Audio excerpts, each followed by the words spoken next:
Hello, we are a group of 4 8th grade science students who are currently a part of a One Small Step energy project. We are from the Bettendorf Middle School and our focus was wind power or wind energy. For our project, we all came together and made a decision to make a prototype of a windmill. To make this possible, we used the online site of KidWind. From this, we got the idea to participate in the KidWind challenge, and we used a kit they sent us to perform our project.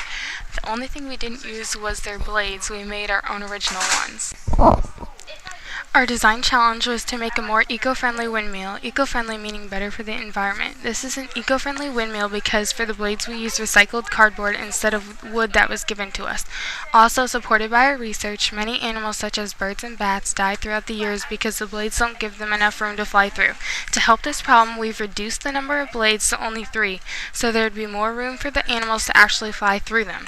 Another thing on this matter we thought about was the material itself. Instead of using metal and other hard materials, we use cardboard, which is lighter and not as heavy. This should reduce the amount of animal deaths throughout the years. For part of our project, we had to have a contact log. This log included who we contacted, when we contacted them, how we contacted them, what company they were from, the person's position at the business, and a summary of their response. In our group, we sent an email to 6 different businesses, but only 1 replied back, and that business was in fact KidWind. We asked them about how many blades we should have on our turbine and if the size and length of the blade affects how efficient the windmill will work. Ava Buchanan responded back from the KidWind and told us that we should check out some blade designs on the website for starting ideas on what to use. Also, she said that trial and error is the best way to get information. When we took a look at the blade designs on the website, we saw many different examples. For instance, it showed thin and narrow and wide and heavy blades. Also, it showed pictures of the different designs. There was also information on the page that said the kinds of blades you should use on your windmill is based off of what works best.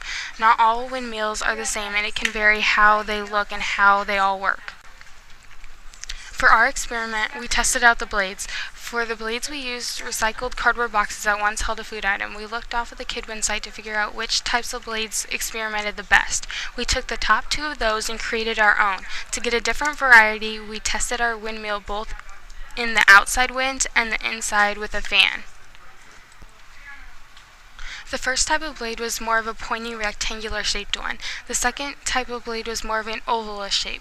We tested 3 different trials for each blade in each station.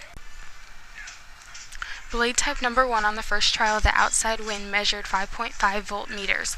On the second trial, measured 4 volt meters, and on the third trial, measured 3.3 volt meters. The average of these were 4.3 volt meters. Blade type number 2 on the first trial measured 5 volt meters. On the second trial, 4.4 volt meters, and the third trial, 3.8 volt meters. The average of these were 4.4 volt meters. Blade type number 1 on the first trial, the inside fan, measured 12 volt meters. On the second trial, 4 volt meters, and on the third trial, 5.7 volt meters. The average of these were 7.2 volt meters. Blade type number 2 on the first trial measured 5.8 volt meters. On the second trial, 6.4 volt meters, and on the third trial, 8.4 volt meters. The average of these were 6.9 volt meters. The results are that the blade type number 1 experimented better on the inside fan and blade type number 2 experimented better on the outside wind. So both are good in their own ways. As part of our project, we had learning targets that connected actual science facts to our own projects. We had to figure out and explain how the learning targets fit into what we were learning from our experiments. The first learning target was identify sources of kinetic and potential energy within a system. Kinetic energy is energy that is currently in motion. Potential energy is energy that has the potential to produce motion.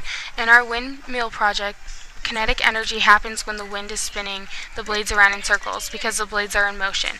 Potential energy happens within our project when nothing's happening to the windmill.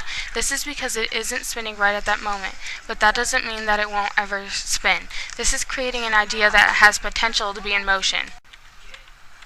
The second learning target was explain how energy can be converted from one form to another. Energy can be converted from many different forces, such forces as gravitational, frictional, or electric and magnetic force fields. For our windmill project, the windmill itself changes the wind's energy into mechanical energy so it can turn the turbines, which then can produce electricity.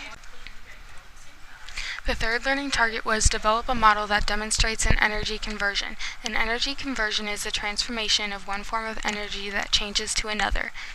In this windmill project, as mentioned above, it changes the wind energy into mechanical energy so the turbines turn, and from there it produces electricity. For our group, we created a windmill prototype in which we made the blades out of recycled cardboard. The fourth learning target was explain the conservation of energy. The law of conservation of energy states that the total amount of energy is constant. It can't be created or destroyed, but it can be transferred. It changes from one form to another. Another way of saying this is energy is being used but not used up.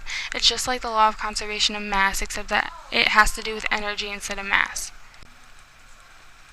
The fifth learning target was build a prototype that maximizes energy efficiency. Energy efficiency is using less energy to provide the same service.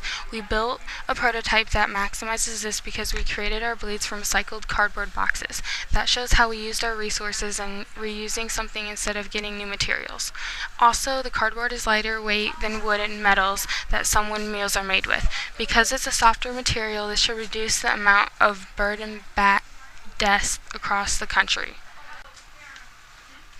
The sixth learning target was utilize technology to improve energy conversion. Technology can improve energy conversion and make it more accurate. For example, in robotics class, we had to create a robot to complete courses. We powered the robots through the computer to program the robot's actions. If we would have connected the windmill to the computer, we could have found a way to power it. We could have powered it through the technology to make it work more efficiently.